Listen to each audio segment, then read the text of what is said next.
තාත්තා සනී දිසානායකනේ කොහේ ඉඳලා දාවේ? අත්තනගල්. මොකද දැන් උනේ ඔය? ඔව්. ගෙඩි අක්මාවේ පිළිකාවක් තිබුණේ නේද? අක්මාව අග්න්‍යාසය පිත්තාසය පැතිරලා තිබුණා. ඔව් අය තව තිබුණා. ඔය ඇඟ කහ පාට වෙන ගතියක් තිබුණේ ටික. ඇස් දෙක පාට වෙලා දෙනවා අග්න්‍යාසයෙන් පිත්තාසයෙන් ලේවලට බිලිරුබින් එකතු වෙමින් තිබ්බ උණු ගතියක් තිබුණා. ඒ තත්ත්ව ඔක්කොම ටික දැන් හොඳයි. තා චුට්ටක් අර කෑමක් පිළිතාව වගේ තියෙන ඒවා අර බෙහෙත් බෝධි තියෙන ලක්ෂණ. දැන් වාගේ තිබ්බ ලක්ෂණ අර බඩේ තද ගතිය මේ ඔක්කොම හොඳයිනේ. හොඳයි. තිබ්බ අපහසුතාව වලින් හොඳ ඒවා ටික දැන් කියන්න ඔක්කොම. හොඳයි මුත්‍රා මාරු හොඳයි. ඔව් හයි. බඩේ පිටන ගතිය නම් මම ඒවත් අඩුයි. ඔව්. ඔය දැන් අපි බෙහෙත් වාර දෙකයි ගියේ ඇත්තටම. අද තුන්වෙනි බෙහෙත් වාරේ ගන්න ආවේ පළවෙනි බෙහෙත් වාරේ ගියේ 2024 4යි 6. අද දෙවෙනි එක 2026 4යි 19 අද ආව 2026 5යි 9 නේද? කවුද මේ තාත්තනේ? ඔව්. මොකද තාත්තලුනේ? තාත්තගේ පිළිකාවක් තිබ්බේ දැන් නම් ටිකක් තිබ්බට වඩා අඩුයි. ටිකක් නෙමෙයි දැන් ගොඩක් අඩුයි. ටිකක් ගන්න. බේතර දෙකයි ගියේ. දැන් ඒ තිබ්බ තත්ත්වවලින් එදා මුල් කාලේ මොකද තිබුණේ මුල් අවදියේ මොනවද තිබ්බ පස්සට? යාර කන්න බැරුව හිටියා මුත්‍රා කරනවල නිකන් තදලේ මුත්‍රා තද පාටි ගියේ. දැන් ඒ ඔක්කොම අඩුයි. දැන් ටිකක් කන්න බැරි විතරේදී අනිත් ඔක්කොම අඩුයි. බඩේ තද ගතිය. බඩ පිපෙන ගතිය. නින්දේම යනවද? ඇඟ කැක්කුම් කරන්නේ මම මොකුත් නැන්නේ. නෑ. ඒ අපහසුතාව සේරම අඩුයි. ඉතින් ඔන්න මේ තාත්තට ඇත්තටම අක්මා මාසද පිළිගත් තත්ත්වයක් තිබුණා. දැන් තිබ්බ තත්ත්ව වලින් ගොඩාක් ඒ තිබ්බ තත්ත්ව හොඳ වෙලා ගිහිල්ලා තියෙනවා. ඉතින් මේ වගේ බොරුවට අපරාධ නිකන් ගොඩක් රෝගීන් දුක් විඳින්නේ. කියන්නේ මේ මෙහෙම ලෙඩ වලින් අක්මා වාසිත රෝග, පිළිකා, ආතරයිටිස්, සංසභාග, දියවැඩියාව, කොලෙස්ටරෝල්, හෘද රෝග, ඒ වගේ විවිධාකාර රෝග. මොන රෝගේ වුණත් කමක් නැහැ. කියපු නොකියපු ඕනම රෝගයක්, හොයාගන්න බැරි වෙච්ච රෝගයක්, පීඩා විඳින කල්ගත වෙලා තියෙන ඕනම රෝගයක් තියෙනවා නම් ඒ වගේ තව දුරටත් පීඩා විඳ ඉන්නේ නැතුව.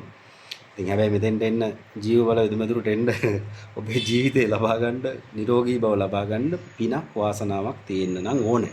හැබැයි ඔබේ වාසනාව පින තියෙනකන් මෙතෙන්ට එන්න ඔබට හිතෙන්නෙත් නැහැ, හිත දෙන්නෙත් නැහැ. ආවත් ඇවිල්ලා ආපහු හැරිලා යනවා.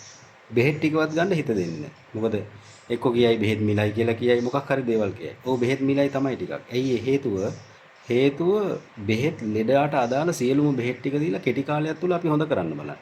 එහෙම නැතුව අවුරුදු ගණන් ලෙඩ ඇද ඉන්නේ නැහැ. සාමාන්‍යයෙන් දිනදාසේ බෙහෙත් වාර 1-8ක් අතර අපි ලෙඩ ඕනම ලෙඩක් හොඳ කරලා දානවා. ඉතින් ඒවට අවශ්‍ය බෙහෙත් විශාල ප්‍රමාණ රස බෙහෙත් වල ඉඳලා ගොඩක් අපි හදනවා. දවසට 6 පාරක් 13 පාරක් අතර චූර්ණ, ගුලිවර, කසාය, තෙල් වර්ග, අරිෂ්ට ගොඩවත් දෙනවා. දීලා ඉක්මනින් ලෙඩේ හොඳ කරලා දානවා. ඉතින් එහෙම ඉක්මනින් ලෙඩ හොඳ කරන තැන්වලදී ප්‍රතිඵලදායක තැන්වලදී ඒවට සාමාන්‍ය හොඳ දේවල් ටිකක් වියදමක් වෙනවා තමයි. ඒ නිසා ටිකක් වියදමක් වෙයි. වියදම වගේ නෙමෙයි. ඒ වගේම Facebook වල සහ මගේ වීඩියෝ වලට විවිධාකාර කට්ටිය විවිධාකාර මඩ ප්‍රහාර දාලා තියෙනවා. ඒ දාලා තියෙන නැත්තන්ට මම මේ කියන්නේ. ඒක තමයි ඔබ කරන ලොකුම පාපේ වෙන්නේ. හේතුව මේ වගේ තවත් අසරණ ලෙඩෙක් හොඳ කරගන්න තියෙන පහසුකම තියෙද්දි ඇවිල්ලා මම කියන්නේ ලෙඩු 100ක් ආවොත් හොඳ වෙනවා කියලා 100ම හොඳ වෙන්නේ නැහැ. ඒගොල්ලන් කර්ම ශක්තිය මට වළක්වන්න බෑ. හැබැයි එන ලෙඩුන්ගේ 100ක් ආවොත් 180කට වැඩි ප්‍රමාණයක් අපි හොඳ කරනවා. හොඳ කරලා එන්න ඉන්න ලෙඩෙකුටත් ඒ වගේ විදිහට මඩ ප්‍රහාරයක් හෝ මොකක් හෝ ගහලා මට විරුද්ධව මොන හරි යම් දෙයක් කරනවා නම් ඒක ඔබ කරගන්නා වූ තවත් ලෙඩෙක් වෙනුවෙන් තවත් නිරෝගීකම ලබන්න තියෙනා වූ රෝගියෙක් වෙනුවෙන් කරගන්නා වූ මහා අකුසල කර්මයක්. ඒ වගේ යමක් වැඩක් කරන මිනිස්සුන්ට මොකද අවුරුදු දැන් 24ක් 25ක් තිස්සේ මේ ශේෂ්ත්‍රයේ ඉන්නවා හැමදාම ලෙඩ්ඩු ඉන්නවා කොච්චර බඩ ප්‍රහාර කිව්වත් කවුරු මොනවා කිව්වත් හැමදාම ලෙඩ්ඩු ඉන්නවා මොකද කරගන්නවත් බැරුව අපිට ටයිම් එක හරි අමාරුවෙන් බොහොම අමාරුවෙන් ලෙඩ්ඩුත් බැලන්ස් කරගෙන යන්නේ ඒ ඉතින් එහෙම ඉන්නේ මිනිස්සු හොඳ වෙන්නේ ඉඳලා කවුරු මට මොකද්ද අපි කියනවනේ මේ අර පළයදිරුකට ගල් ගහන්නේ කියලානේ ඒ නිසා කියන කෙනෙක් ඕන දෙයක් කියපුවා ඔබට එහෙම හෝ එන්න හිතෙන්නේ නැත්නම් ඒක ඔබේ කර්මයක් ඔබට හොඳ වෙන්න තියෙන පින නැතිවීමක්. ඉතින් ඒ නිසා ඔබට පින නැත්තම් මට කරන්න දෙයක් නැහැ. ඔබට ජීවත් වෙන්න වාසනාවයි පිනයි තියෙනවා නම් මෙතෙන්ට එයි. ඇවිල්ලා බෙහෙත් ටික කරගෙන හොඳ කරගනි. ඉතින් ඒ නිසා පින මට දෙන්න බෑ. හැබැයි ඔයාට ආයුෂ තියෙනවා නම් ඔයාට ජීවත් වෙන්න වාසනාවයි පිනයි තියෙනවා. ඕනම ලෙඩකට මැරෙන්නේ හෙට කියලා තිබ්බත් මං අත ගහනවා. ඒකට හේතුව තමයි මමත් අත ගෙවුවේ නැත්නම් අත ගන්න කරුවක් නැති නිසා. ඒ නිසා හැබැයි එහෙම අත ගහපු ලෙඩු සතියෙන් දෙකෙන් මාසෙන් මැරෙනවා කියපු ලෙඩු දවස් 3ෙන් මැරෙනවා කියපු ලෙඩු අදටත් ජීවිතුන් අතර ඉන්නවා. හැමෝම නෙමෙයි. එහෙම කියපු ලෙට්ටුන්ගේ විශාල ප්‍රමාණයක් අද ගොඩ දාලා තියෙනවා. ඉතින් ඒ නිසා මෙතෙන්ට එන්න හිත දෙනවා නම් දෙන්නේ ඔබේ ඇත්තටම පෙර පිනකට